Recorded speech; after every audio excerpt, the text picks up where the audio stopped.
KQ's per career game today and about your team's performance tonight. What can you say? Yeah, KQ played a hell of a game. You know, there's no other way to sum that up. He was good in many respects of the game. He was a prolific scorer. He passed the ball. He made good decisions. He played good defense at times, and he led his team. You know, you could see that he was inspired for the game. The game mattered a lot to him, and he put up an outstanding performance. And you know, he led really a championship basketball team, and I know they think that way. I know they believe that that's where they belong, and I don't see anything to doubt that. I think that you know, they're just a very well put together basketball team, and they're playing really good basketball. They're playing inspirational basketball. They're playing very attractive basketball from a coach's standpoint, and you know, they were just clearly better than us tonight. We had our moments. We made many runs, and they answered them with very good plays, very solid team basketball plays that shows their cohesion. It shows their collective understanding of what it takes to, you know, be the better team in the tougher moments in games. And you know, we put ourselves in a hole with the way we started the game, and I was very disappointed with that. We looked a little bit like we were a bit intimidated by their standing and the way that they've played, and that's certainly not the way we wanted to come out. We wanted to come out with some fury and some fight, but you know, we just didn't put any pressure on them defensively, and they exploited that. You know, they got easy baskets down the middle early. Their pick and roll, which shouldn't have had success, was successful early, and once we got in that hole, then it was an uphill battle all night, and we hung in there, but you know, we were never quite competitive enough. Like the place open for questions. Coach Jared had his highest scoring game today.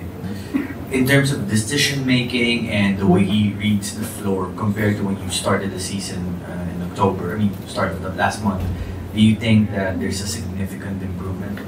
I think, you know, you're seeing more and more the player that Jared Bahai is. Obviously, he's going to develop, he's going to improve, but he's actually settling into this level of competition more than it is anything in terms of real improvement. He's fitter than he was at the beginning of the season. And I wouldn't say yet he's becoming a much better decision maker. I just think he's getting more comfortable at this level of competition, and he's showing what he's capable of at the offensive end. We need better leadership, we need better defense, and we need him to be a guy that leads his team rather than tries to carry his team. Because there's times when he's trying to make the tough play, and he shouldn't be. You know, and I know he's a tough kid, and I'm close to him, and I really believe in him, and I know he can take criticism, but you know, that's where he's going to grow and evolve as a basketball player. He's going to be much better at becoming the type of guard that extracts better basketball from his whole team, not just from himself. And that's tough for a young player to have that responsibility put on him at such an early stage. Forsky went through it, S.J. Belengel went through it, Matt Nieto went through it, but none of them were featured freshman players. They had each other to learn from. Jared doesn't have that. And so he's having to kind of, you know, go into the kitchen where it's hottest and try and learn. And he's playing better, but we need a great point guard out of him, not just a good scorer in the point guard position.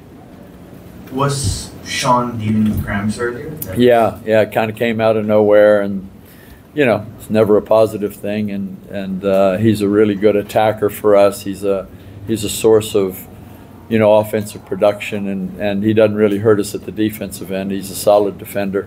So not having him out there for stretches was a disadvantage for us. But that's the game. You can't worry about those things. They happen, and your bench has to step up and perform. Last one from me. Coach, in your first few years in the UAAP, one of the teams you faced that gave you guys tough challenges was the LaSalle team under Coach Ateneo. And that team had some physicality and intimidation to them as well. Do you see some similarities in terms of physicality and intimidation with this current LaSalle team compared to those LaSalle teams? Not to cast any aspersions on the current team, but you guys in the media, most of you have been around for that stretch of time, because it's been a while, but it hasn't been forever. This LaSalle team is incredibly talented. This LaSalle team has a better offensive approach, mindset, and talent, but they're not the mayhem defense. They're just not. And I'm not criticizing them, because when you look at the stats, they're a very solid defensive team. But this is an outstanding offensive team. So the two teams are different from one another. I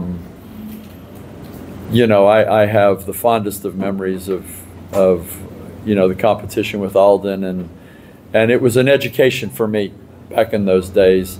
I remember being so frustrated by the physicality and the quote unquote dirty play, and it was Alden that taught me it's not dirty, it's just Philippine basketball.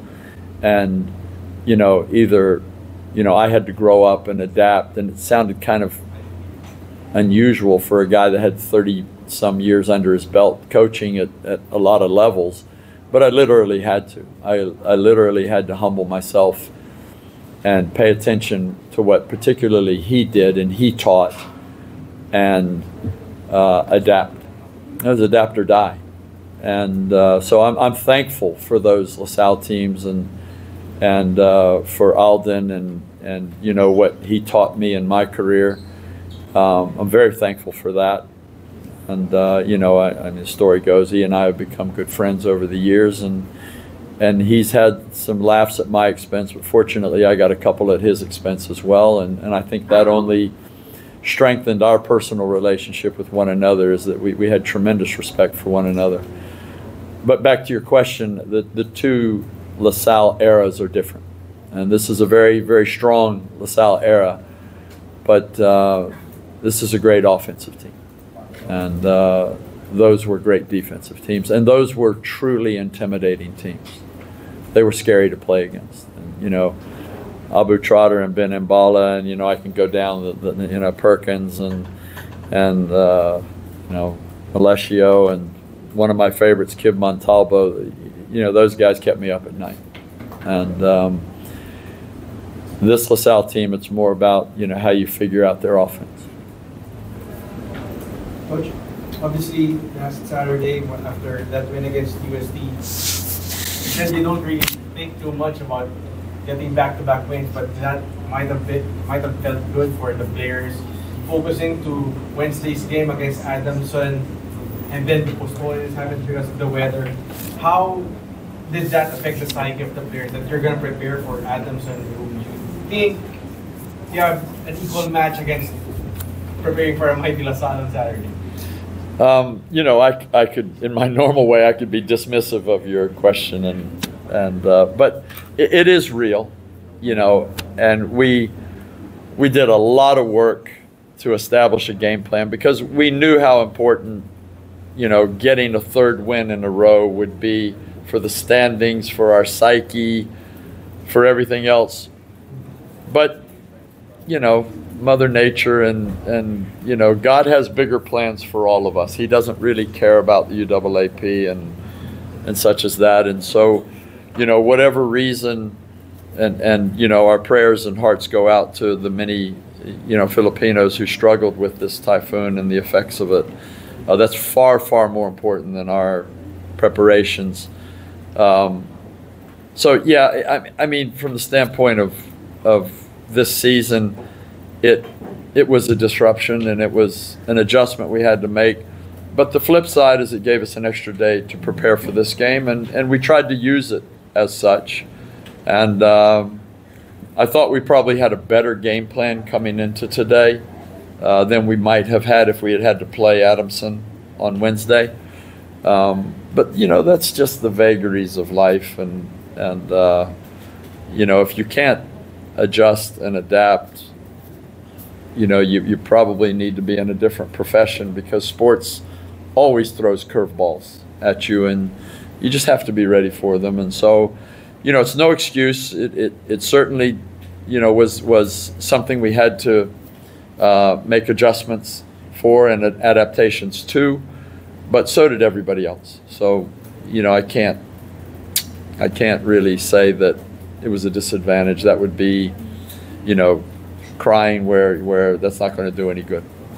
But do you feel like, in a way, that changes, that quick shift of that mentality, in a way, help the maturity that you want your players to have? We'll see.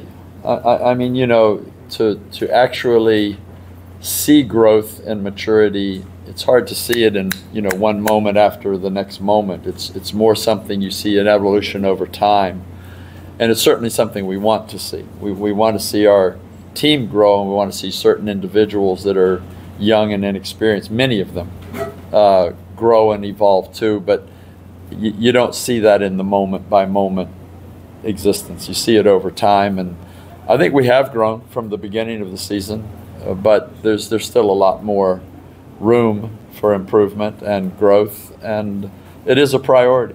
So we'll just have to continue to evaluate that and work towards being a better basketball team, not just better basketball players. Coach, you're playing UP next.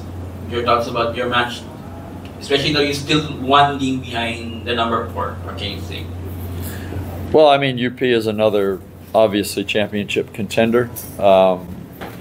You know, they are truly a tough, intimidating group of players.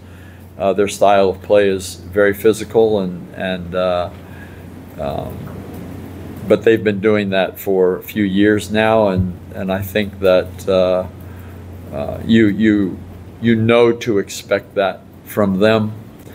So you have to prepare accordingly, and we'll get to work. Coaches will be at work tomorrow, and the team will be back at work on Monday, and you know, we have to try and figure out those areas where UP does have some weaknesses, and we have to figure out how to counter the many strengths that they have. Obviously, a great front line, you know, real depth at the center position, and something that, you know, that isn't our particular strength. So we have to scheme ways to, you know, try to counter their inside game, and all the while, when you look at the stats, they still have a very prodigious guard lineup and a very good perimeter game. So it's a big task, but it's a challenge, and it's one that we'll get the players excited about, and I know that they'll want to bounce back and have a better performance than this game. Thank you, Coach Tab. See you next game. Thank you very much. Coach Tab.